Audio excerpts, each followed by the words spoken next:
So I've been sitting with the conversations that I had with my friend Tom Severson about AI many, many years ago around. We had several, but the last one I think was like in 2019. And there was one thing that he and I agreed with entirely. And mind you, this was a person who had a photographic memory and who was studied his entire life until the day he died. And so a lot of times we absorb information, but we only keep in our databases what is necessary for whatever we're trying to accomplish. Not necessarily what is best for us, but whatever we're trying to accomplish. So the data banks get stored differently than with a person who has photographic memory. So those of us who have really good long-term memory and struggle with short-term memory with small menial tasks and things like that, we see the gap in it, right? The gap in what memory is, because essentially our memory isn't stored exactly how it happened. It's stored however we perceived it. And so all of us using AI for whatever X amount of reasons, I use it for driving, we're giving up that task or that part of the brain to AI. It's not necessarily that you're stupid now, it's that you're not trying to create new neural pathways.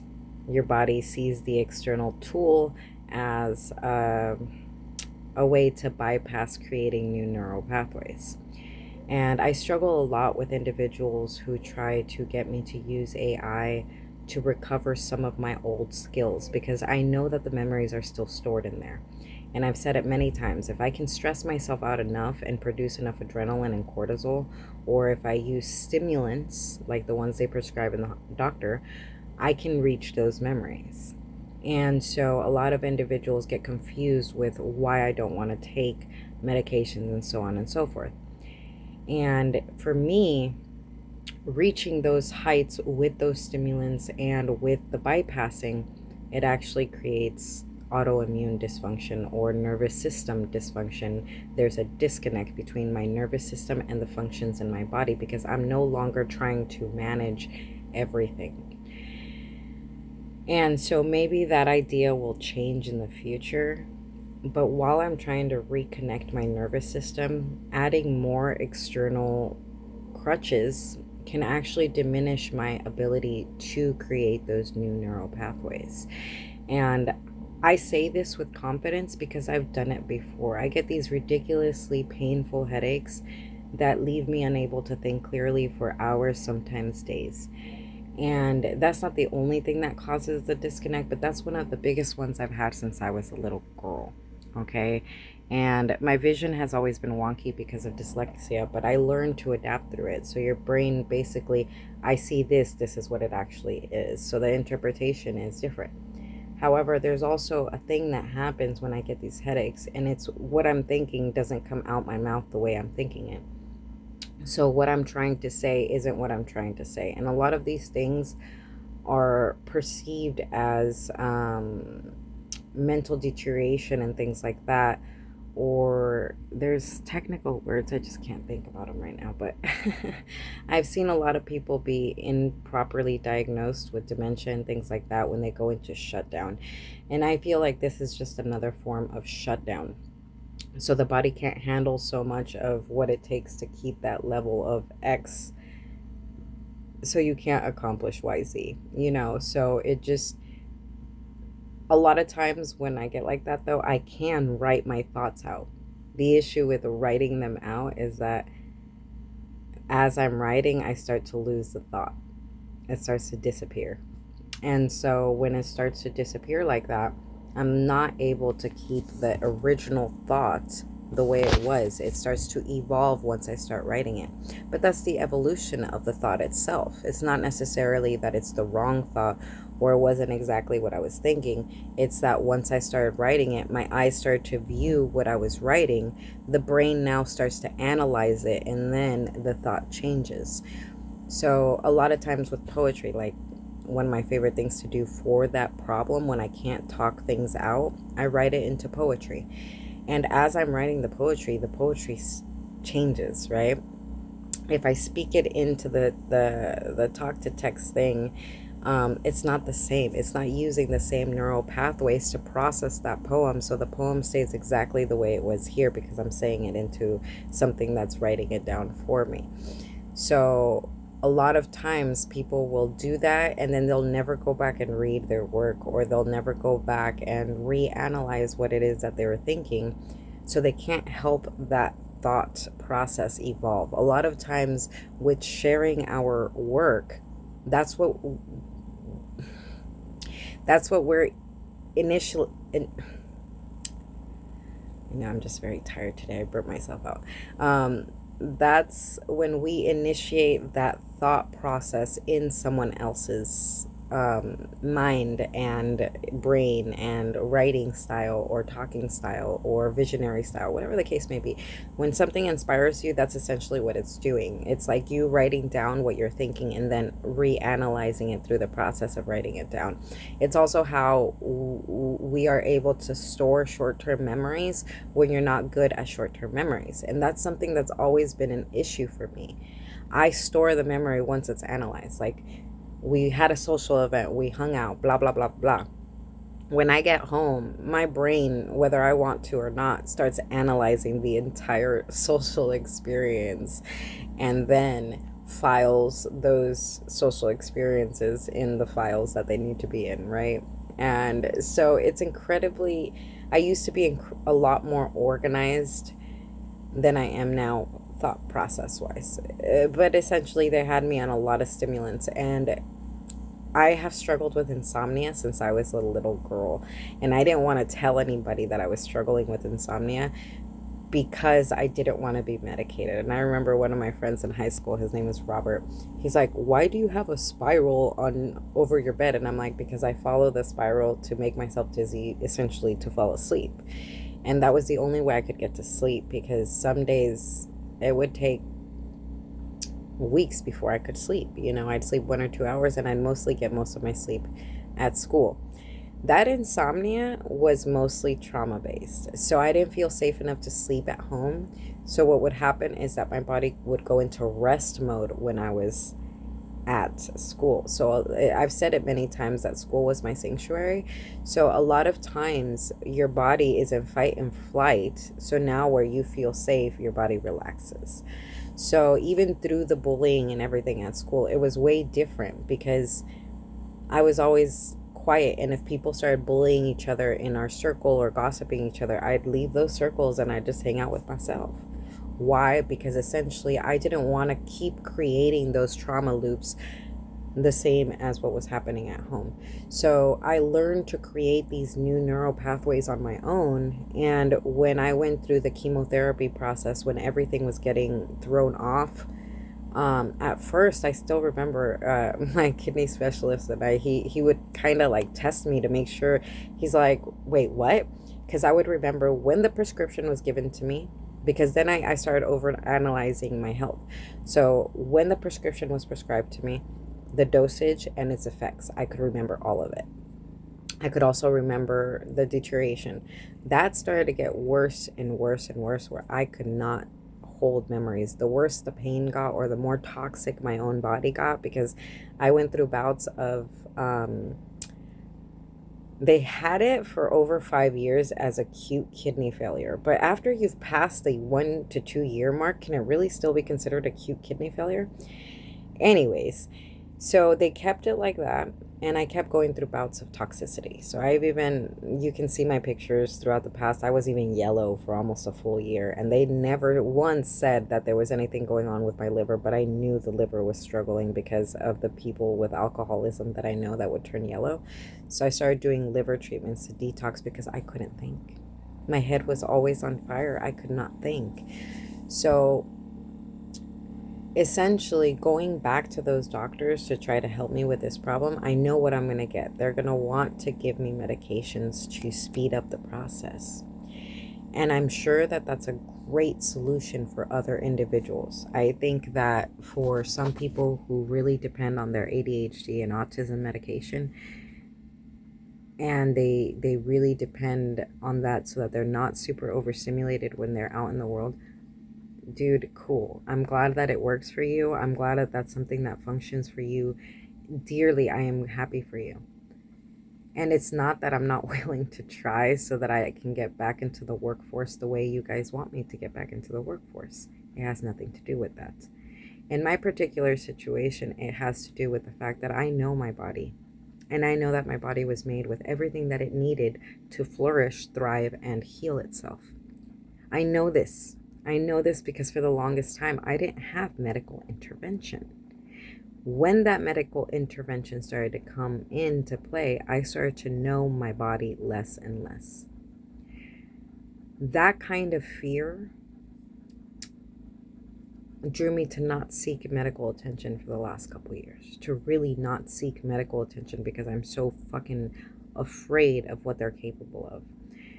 Not necessarily because they were giving the wrong treatments. And people always think that I'm mad at my doctors and blah, blah, blah, and I'm talking shit. No, I'm mad that because of your policies, you have to put it in a certain way to be able to code whatever it is so that we can get the treatments that we need without being formally diagnosed with whatever the disorder is. That was back then. Okay. And this is for like magnesium infusions, um, consistent physical therapy, consistent getting my shoes from podiatry. I got tired. I'm no longer dealing with DME. You guys are a pain in the ass. All of these different things are the things that put pressure on a chronically ill person. So we can handle all our things on our own, but all of that added pressure of paperwork makes it impossible for us to do what we need to do, which I'm assuming makes it impossible for doctors and nurses to do what they need to do. So they think all of this frustration is directed at them. So then they respond accordingly because they believe that it's being directed at them.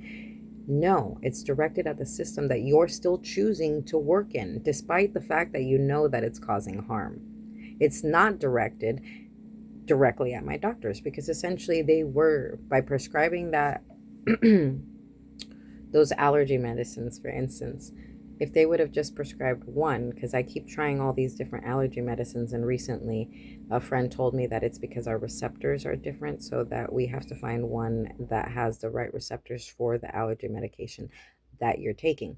So I've been playing around with over-the-counter allergy medicine so that I can eat the foods that I need to eat so that I can start to build muscle, because essentially I'm trying to build muscle again. Without those medications, I get rashes when I eat certain foods. Like I went to Chipotle with a friend and I got a rash on my leg and on my chest right here. So they appear mostly right here, and a lot of times family have confused those rashes for things that they aren't. And it's very frustrating to try to explain my inflammatory response to people because it's an inflammatory response. And even if that inflammatory response doesn't show up as inflammatory markers for certain diseases, it's an inflammatory response directly correlated to MCAS, which has been improperly diagnosed but treated in many in many patients who have had chemotherapy or who have had autoimmune dysfunctions or disorders or even kidney disease, as I have. So it's very frustrating that now trying to get the formal diagnosis so that I can go to any doctor and they can understand this is what caused the gap in care. And people always say, but it's not a gap of care. You have insurance. Yeah, it's still a gap in care if you're asking for a fucking referral and you're waiting up to 6, 8 months to see a doctor. That's a gap in care. I don't give a fuck who you are. That is a gap in care. And if insurances were prohibited from having closed networks, this wouldn't be a problem. This wouldn't be a problem because essentially you have a patient who needs something, your providers cannot provide what you need, you refer them to someone who can. But this whole capitalistic way of seeing healthcare has actually damaged our ability to reach those things that we need. So, and in order to get the things that we need, we have to accept things that we don't need. Like, for instance, for my migraines, I was getting a lot of Botox in my forehead right here and all around my head. A lot of that for the past, like now I can move my eyebrows, but prior to 2020, I could not. Even up into 2021, I could not. I still can't do it very well like that, but with this eyebrow, I still can't do it very well. But I couldn't even do this, like move my nose. Before I used to be able to move it like a rabbit. So essentially, they were putting the Botox here for the migraines, but it affected my entire face. I feel like a lot of that had a lot to do with my eyeball problems that I developed, okay? Because they're essentially paralyzing the different areas of your body. And I've always had an issue with my eye and movement. So this particular eye makes me really dizzy and vomit and movement. So when I would play sports as a kid, I didn't compete. I wasn't a competitive person. I went to a couple games. I just didn't compete. I went to all the practices, but I just didn't compete because I never knew how that was going to respond. And so essentially that affects other areas when my migraines could have been treated by figuring out what the root cause was, but there was no root cause, right? It's just a bunch of triggers, blah, blah, blah. It's overstimulation. It's a sensitivity to light, sounds, and everything else. But because you guys kept wanting to diagnose anxiety and depression and migraines all on their own, because you're all seeing it from your specialty, you miss the fact that I was neurodivergent. And even after I requested the testing and began the testing, it was so difficult to get appointments to finalize the testing that through Kaiser, I was unable to do these things. And this is what I mean. And this isn't like people always say, but no, prior to 2020, there was still issues.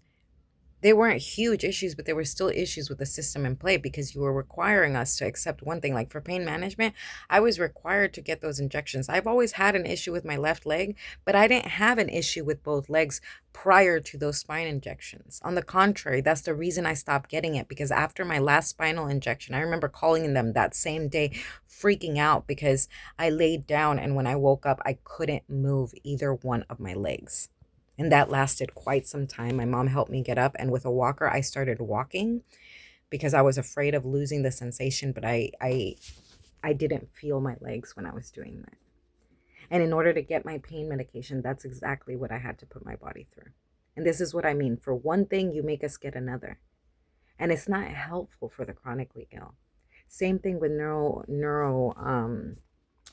when a patient, especially because they keep sending you, when you start saying, oh yeah, I'm having brain fog, or I can't concentrate anymore, because in my case it was the computers. I could no longer handle computers for more than a couple minutes before I get a really bad headache because of my eyeball. When they are coming to you, you sending them to mental health services for these things is not helpful. It's not helpful because essentially psychiatrists and therapists are not equipped for neurological disorders. Unless you create a field that's called neurotherapy or something, that incorporates, talk therapy into someone who understands neurological disorders, you're actually causing harm, because essentially they're going to label that one thing when in fact it's another. So because CPTSD and PTSD are so similar to autism, dyslexia, um, ADHD, and things like that, a lot of people get mislabeled with well, not even mislabeled, just only labeled with PTSD or CPTSD. And I've said this in other videos too. A lot of people who end up with PTSD when they go into the military is because they had neurodivergence that wasn't addressed before going into the military. And because a lot of our military comes from low income areas, they don't get the help they need prior to going there. But my cousin, for example, he was having issues with insomnia and the loudness in his ears and stuff early on because of the trauma that he was going through at home. He joined the military to get away from that trauma and only got further traumatized until the point where he was sent out of the military, and he was misdiagnosed. We helped him get properly diagnosed, and apparently they diagnosed him with schizophrenia and whatever X amount of disorders prior to that.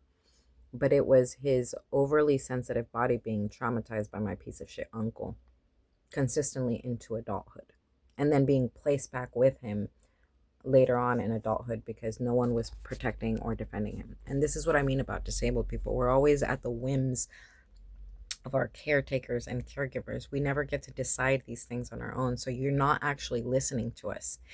You believe you know based on your perception, but not from living with these kind of things. I know for a fact that I can create new neural pathways to get to that information. But if you give me the crutch of using a medication to do so, I'm not going to try. My brain is not going to try to do that. Yes, this is difficult. Yes, it's a very difficult task, and I don't recommend it to just anyone, because essentially I see a lot of these kids that have been medicated since they were little getting off of those medications. When I went cold turkey, the over sensation was real, like so bad, so bad, like overly. And it's like going from being numb to all of a sudden feeling the world. And the best way I can describe it, my mom died during one of her surgeries, and she said, when I died, it was peaceful. I felt no pain. But when they brought me back, it was the most painful thing I had ever felt in my life, which essentially is what I believe babies feel when they're being born. And so when you go from that numbness to the feeling again, it's very difficult when people are trying to tell you, well, take this medication so that you can function in the real world. This isn't the real world. This is the agreed the the agreed upon plan that you guys decided on, and that none of us got a choice in deciding about.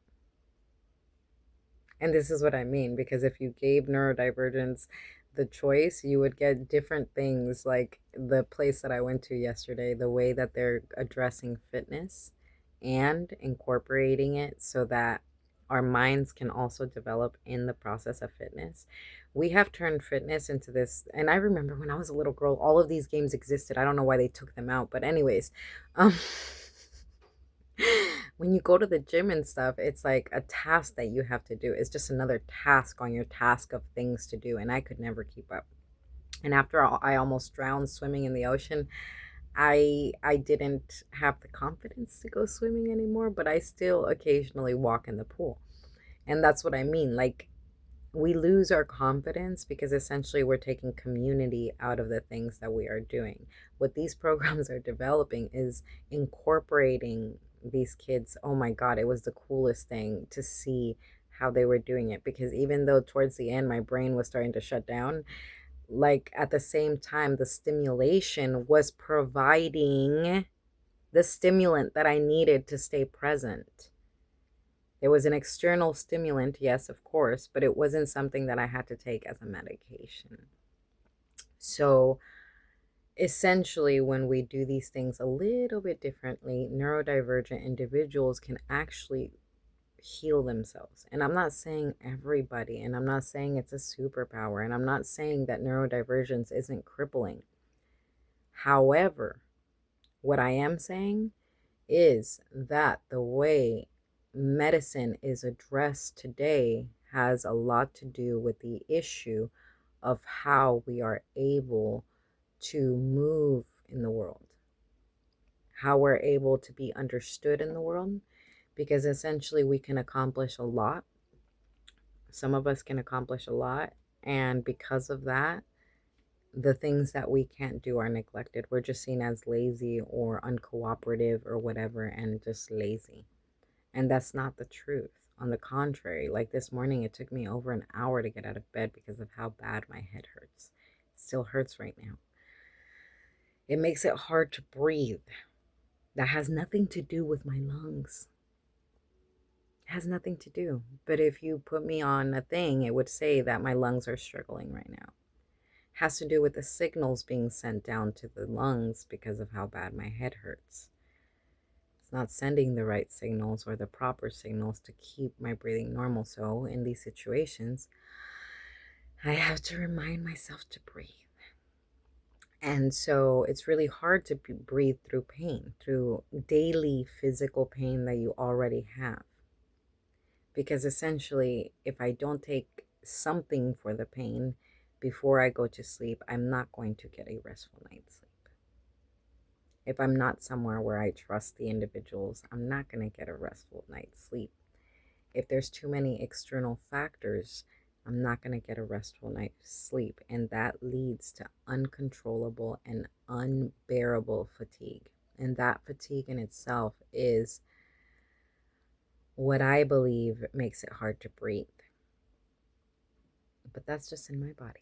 How does your body work? And how are you going to get to know it? And how are you going to limit the external factors that dictate how your body is doing?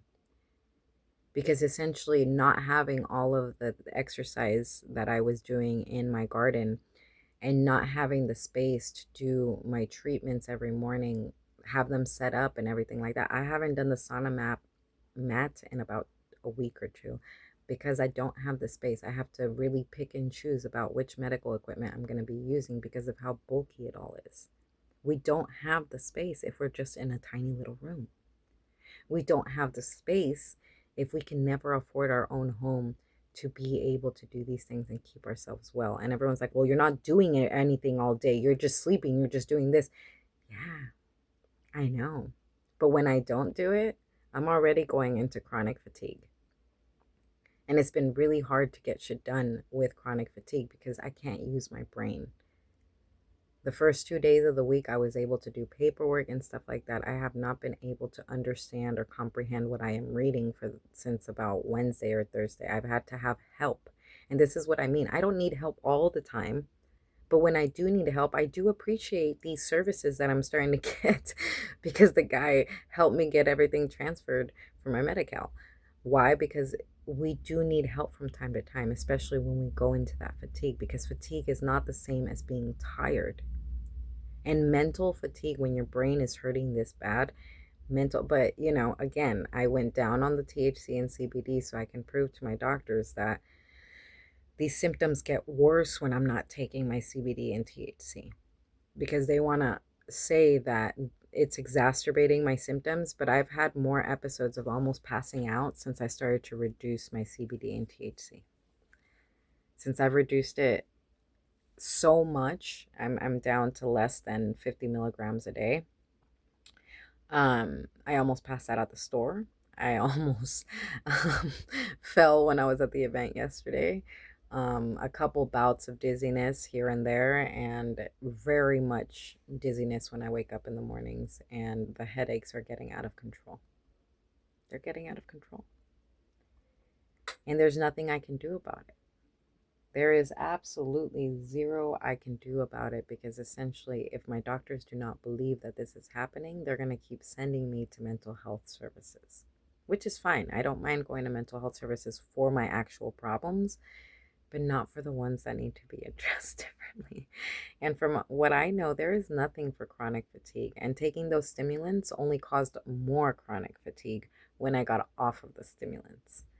So I get the whole wanting to be a part of the world, but I would like to be a part of the world myself, as myself, not as somebody who is heavily medicated just to have a daily life. And I get it. You guys thought that I was more successful back then because I kept multiple jobs and so on and so forth. But I had to keep those multiple jobs so that I could afford my medicine that I needed, so that I wasn't in pain all the time, so that I could do those jobs. If your body can't naturally do those jobs, is it safe for you to continue doing them? That's what I was just saying. I've been looking for volunteer opportunities and things like that to try to redevelop and see what I am capable of doing. And yet I can't officially say, yes, I can go back to babysitting or caregiving or anything like that because I can't trust my brain not to go into fatigue right now. And if I can't trust it, I'm putting others at risk. And I know that people will be like, well, when you got to do it, you just got to do it. Cool. How much guilt do you feel when you make a mistake? Because even though when my patient fell, I caught her. And well, she wasn't even my patient. When she fell, they were bringing her to the dining table. I was sitting my resident down and she was behind me. I saw her through my peripheral vision, and I went and grabbed onto her shirt like this and guided over the walker. I guided her down to the floor. Hyperextended my shoulder and spent years in therapy for it. Essentially, I still felt guilt for her falling. I spent years with guilt for her falling. And then I spent years angry that this company that I was working for would pretend like we were all family so that they would use this wording like, oh, we count on you and we're all family here and we all cover each other and blah blah blah blah blah. But the moment I got hurt, I was no longer useful to them. And that's what I mean. She already knew that I was disabled prior to that. But despite that, the moment I got hurt, I was no longer important. I was now a liability for the company. And essentially, a lot of companies treat us like this. Even my own family, working for my own family, I was treated this way because we're no longer valuable if we have to work our own way so that we don't get physically ill. And I get it. I get it. When you have all of these responsibilities, you feel like you have no options. That's what we're trying to address. We're trying to make it so that there's more options. So you fighting and resisting the people who are trying to create these support systems is literally delaying the process from happening, because instead of supporting it so that the world can be different, I get a lot of people in the communities that I've been part of where they're like, well, the world already was this. No, it wasn't. 200 years ago, it was not. 1,000 years ago, it was not. Essentially, the way we see community changes with every generation. And because prior to the boomers and things like that, there was still a sense of community. But after the boomers, the community started to deplete and deplete because they started to pick up more capitalistic views as a socially acceptable way. However, capitalistic views in the old times, because it's called usury, they were punished, heavily punished in other places. So there is a middle ground. I mean, if you want to see abundance as capitalism, there is a middle ground to be able to live with that guilt, but I couldn't find it. Not for myself. I couldn't find it. Because essentially, the more money I made, the sicker I got, and the more I had to pay into everything to get better. I wasn't healthy enough to work those jobs. I was not physically healthy enough to work those jobs. And because I wasn't physically healthy enough, it all got attributed to mental health disorders. But I remember working shifts as a caregiver, even 3 to 4 hour shifts, that my legs were so exhausted at the end of the shift that they would just give out. I'd have to take naps in the car. And then I would be super, super dizzy and things like that. I started drinking electrolytes when I was a kid, heavily drinking electrolytes since I was a kid, but essentially it got worse the older I got. And ignorant people are like, oh, well, look at your colored drink and blah, blah, blah, because spiritualists are like this, like, oh, you should just be drinking pure water and blah, blah. Bitch, if I could, I would. Like, well, you can get your electrolytes from salt. Not when you have renal dysfunction. It causes swelling in my legs. That is very painful. Why would I do that to myself? The electrolyte mix gives me what I need without causing such a bad flare up. Yes, I still get some swelling, but not as bad. These ideas of one size fits all, or believing that just because something worked for your body, it's going to work for somebody else, leads to a lot of unsolicited advice. I've done it too. I've been trying to hold that back, but I still do it sometimes too, where I get excited about a conversation and I start sharing or oversharing, and then it's a lot of unsolicited advice. What I've learned to do is I pause after each segment to see if the person still wants to know more. And when they do, I give it to them, because otherwise I go off on it. I get too excited about these subjects. Remember that when you're doing all of these things, because I just mentioned a whole list of dysfunctions and disorders that can be treated in different ways and accommodated so that they don't have to be heavily medicated. And from what I saw yesterday, a lot of these individuals who are not only working with these kids are realizing at how much progress it can be as a community-based thing, because it gives the parents a break. And it's true. And I'm not, everyone thinks that there's this like blame or something. I wish my mother would get help. Like, I wish in my heart my mother would get help, because I'm pretty certain she's undiagnosed neurodivergent. And because of that, she has a lot of PTSD, not just with how her own children are, but also with how she was treated growing up. So even though she vowed to break those patterns, she recreated those patterns and put a different name to it because she was overprotecting her children, not realizing that's exactly what her mother was doing.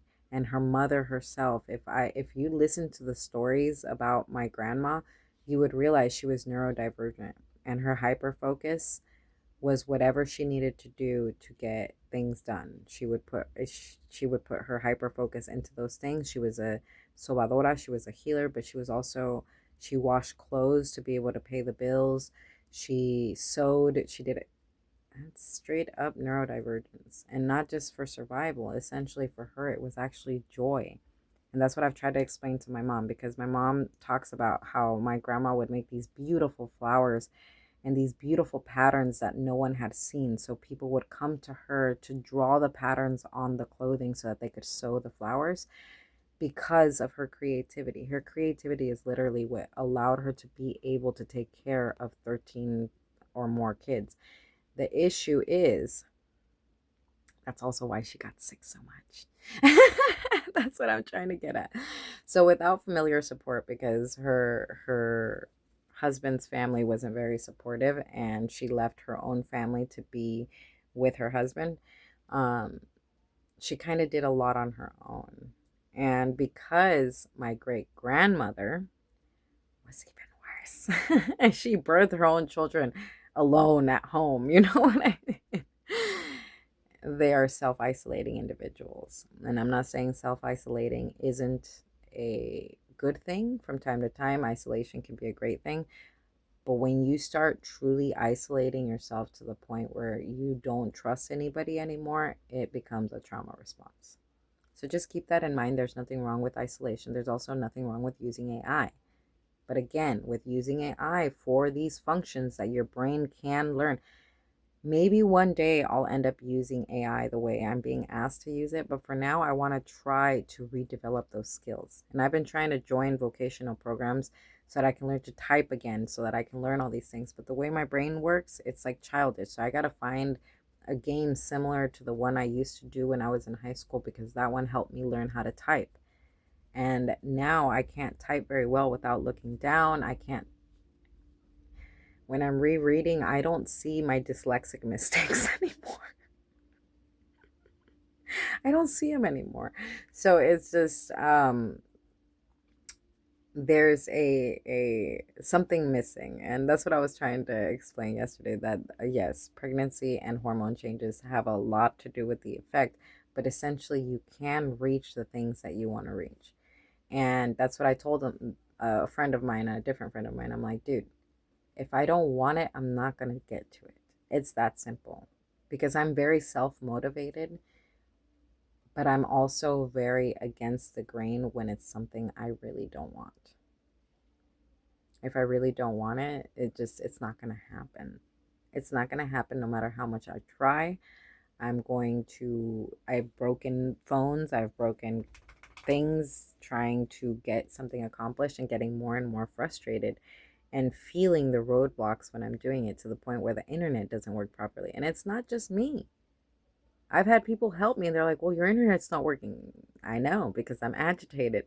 And it's like, I don't know how to deal with it.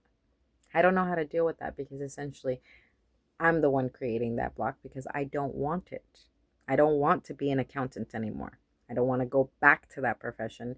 And I feel like part of my brain understands that if I get my math back, you know, I will need to go back to that profession to be able to live, because I can't find a job in anything else. I'm a liability as a caregiver, so I can't, I've been struggling to find a job. So, again, if you guys are somebody who has a vocational program or anything like that, please reach out. Also, if you are somebody who has a job available for a disabled person who is learning to do things and have some patience, I will definitely get into that. But for now, I want the space and the time to try to create my own neural pathways once again. And I wish that people would respect that instead of trying to hurry me out of this process. I love you and have a beautiful day. Use AI wisely. Do not overuse it. Use it when you need it, and not just because you're being lazy, because that is lazy. grocery lists and things like that. It just,